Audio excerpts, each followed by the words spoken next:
Hey there guys, it's Dan, and welcome to Mass Effect Follower.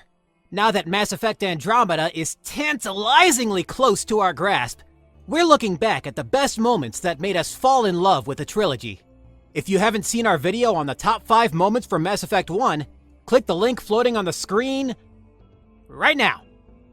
Everybody caught up? Alright, prepare to be blasted into the vacuum of space and burned up upon re-entry. Let's dive into the top 5 moments for arguably the most popular game in the franchise, Mass Effect 2.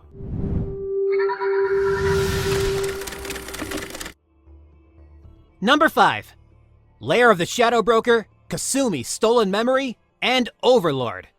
Okay, admittedly these are really low on the list because they're DLC, but I'd be lying if these weren't some of the best DLC content in the trilogy. Only beaten out by, those other things. Don't read ahead. What made sure I couldn't choose between these three was just how different they are. Kasumi Stolen Memory not only introduces Kasumi, well duh, but it also ended up giving us a terrific story campaign where we take a break from the galaxy rescuing space romp to basically become James Bond for a mission. Not only do we get a dastardly adversary in the form of Donovan Hawk, but in typical BioWare fashion, the writers managed to tie it up in a way that's genuinely emotional and incredibly sweet. As much as I like Zaid, it's easy to see that his mission doesn't even compare to Kasumi's. No one said you could talk, jackass. Meanwhile, Overlord is just heartbreaking.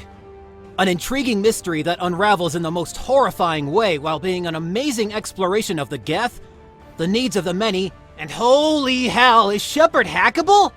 Oh, and by the by, if you left David with his brother, I'm judging you. Lair of the Shadow Broker. What can I say about Lair of the Shadow Broker that hasn't already been said? One of the few criticisms among fans of the series leveled at Mass Effect 2 was the exclusion of Liara from the adventure with no real reason, especially for those who romanced her in Mass Effect 1. Lair of the Shadow Broker blew those complaints out of the water, with a high-risk rescue mission against one of the most powerful people in the galaxy, all topped off with, if you so choose, an incredibly romantic kiss. It's clearly the team's love letter to one of the most enduring characters of the series, and it sticks firmly in our hearts. Sorry for lumping it all together, but hopefully you'll understand when you see the rest of our picks. Starting with number 4, the Normandy Reborn. After the opening of the game and the, I can imagine that most people who loved the original Normandy ended up being a little annoyed that their beloved ship was about to be replaced by some cheap knockoff. Especially after the first mission occurs with no new ship in sight. Maybe Shepard would have to spend most of the game having to work for the Elusive Man without their own ship. Then the Elusive... it's too much effort to keep calling him the Elusive Man every time I have to mention him, so I'm gonna call him Tim for short. So Tim has been a shady bastard from the opening of the game. Despite bringing Shepard back from the dead, you know that a guy who looks like this is going to end up being the villain. So we don't even dare to be hopeful when he mentions a pilot. But then, sure enough, Joker walks in behind you. And before you can even start contemplating what ship Joker will be piloting, she's revealed before you in all her majesty. The Normandy SR-2. The swell of the music just makes you feel the relief of finally being home after all that destruction, even if you do feel like going on a spacewalk and scrubbing the Cerberus colors off the hull Red Dwarf style.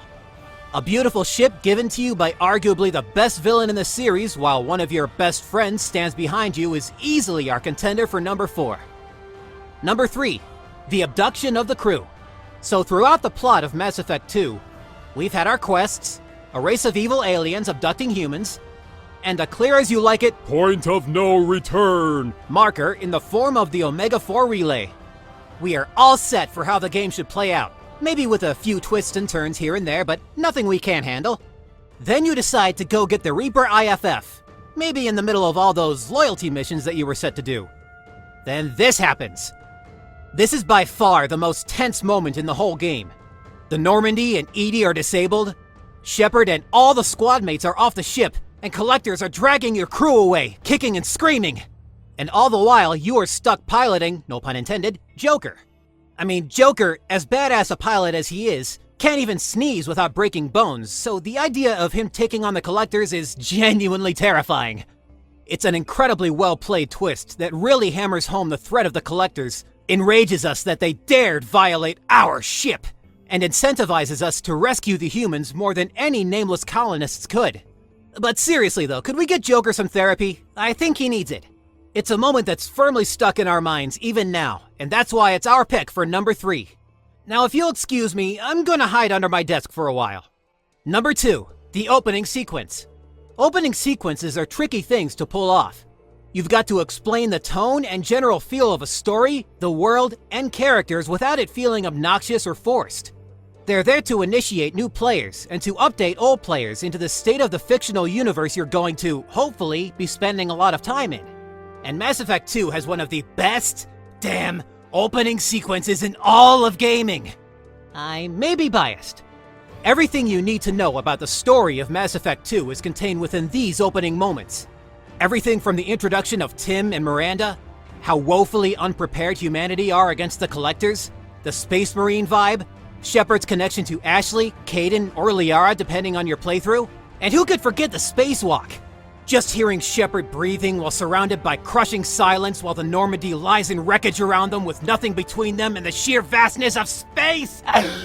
And then cementing Shepard's character by having them die not at a desperate them or us charge with the Normandy wreckage, not saving thousands of lives by protecting a colony. Shepard dies because they are willing to lay down their life for their friend. And before you can recover from that or hope to be picked up by an escape pod, Shepard dies. Unambiguously dies. Positively, resolutely dead. Oh, and for a little added heartbreak, whoever Shepard spoke to before going to get Joker, whether it was Kaidan, Ashley, or Liara, they were connected in a helmet-to-helmet communication, which means that they heard the person they were potentially in love with suffocate to death. All before the titles turn up. It's a fast-paced, incredible, and powerful opening that easily makes it into our number 2 spot. And, drum roll please, oh you know. There's really no mystery to it. Everyone who's played the game knows what the best moment in the game is. So I'm going home now, later.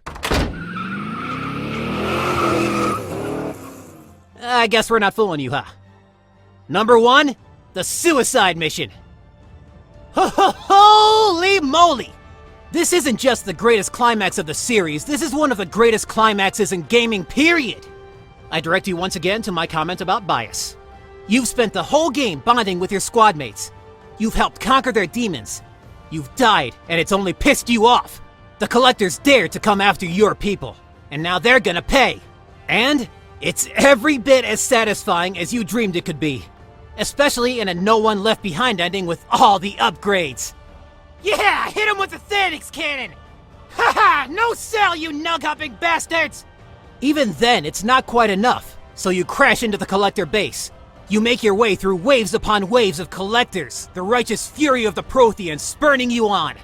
You rescue your crew, tell your squad mates to hold the line, while you press on only to be confronted with a human Reaper, which to be honest kinda looks like a spawn of a Terminator and Godzilla.